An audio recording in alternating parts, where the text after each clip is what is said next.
beef. It's what's for dinner. What's going on, guys? It is Saturday night, August 17th. It is approaching 7 p.m. and it is about 70 degrees out, which is a small miracle. And it's dry. I'll tell you, the weather we had this summer might be typical or normal for people down in the South. I was in Louisiana once, kind of got a taste of it. But for Northeast PA, really the whole East this year, it has been otherworldly.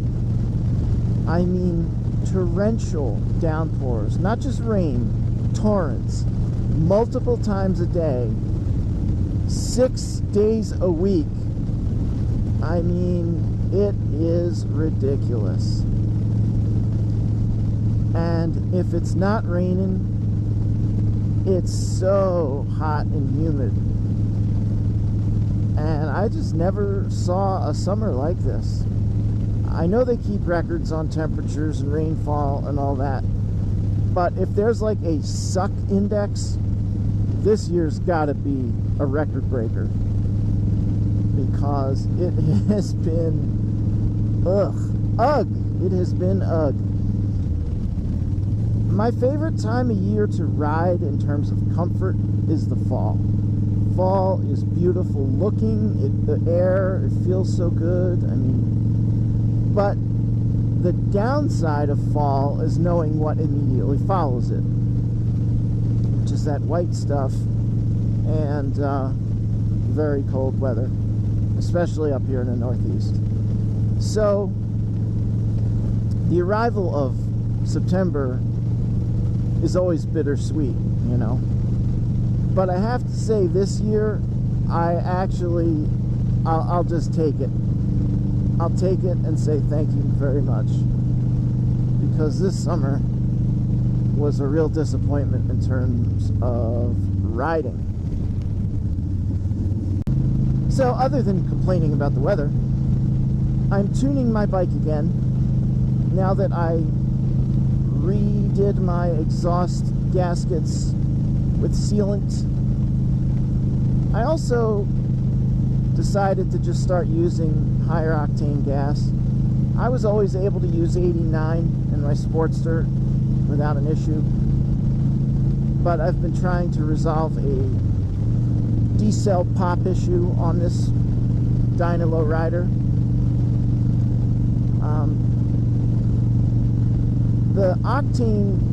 The higher octane helps because the fuel ignites a little later. It takes a little more heat and or pressure, and that can be really helpful when it's hot out.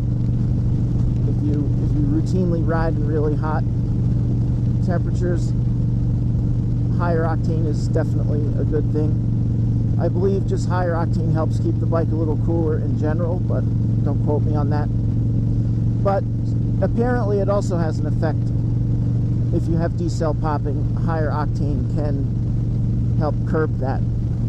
So ideally Harley recommends 91 octane, but that is not readily available around me.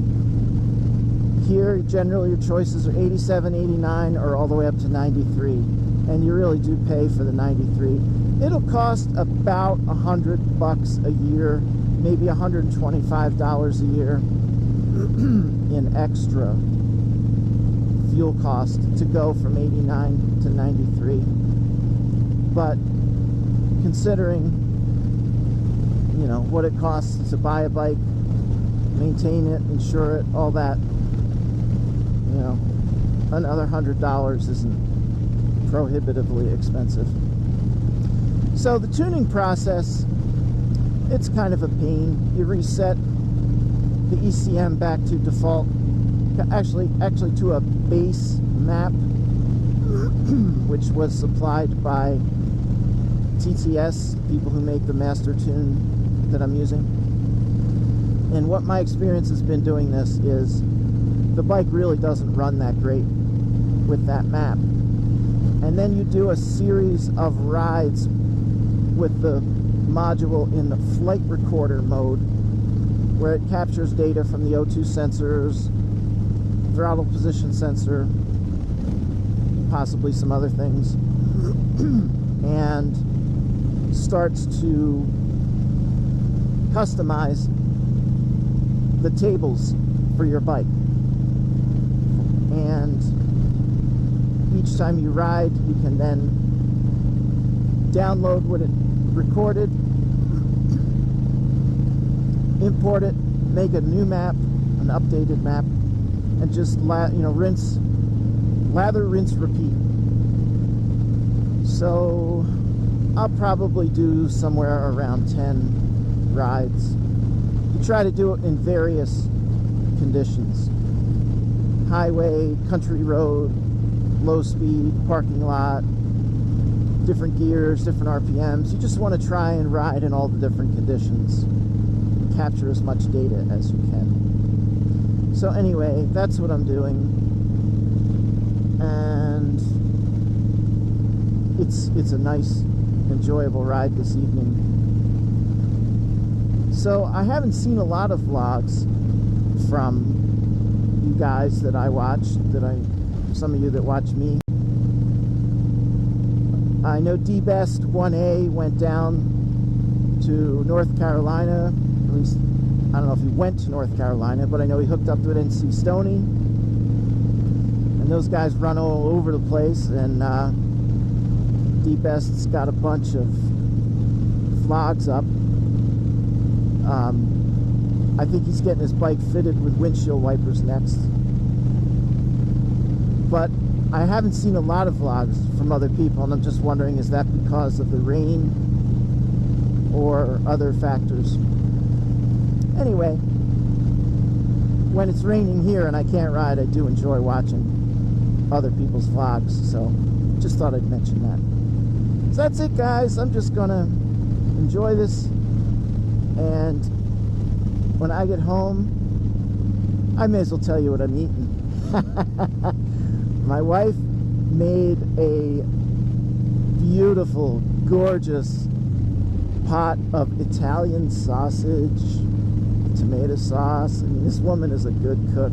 It is amazing. I am not a beast of a man, I'll tell you that. So I'm going to enjoy some Italian sausage, some red wine. I guess I'll make some pasta to go with that.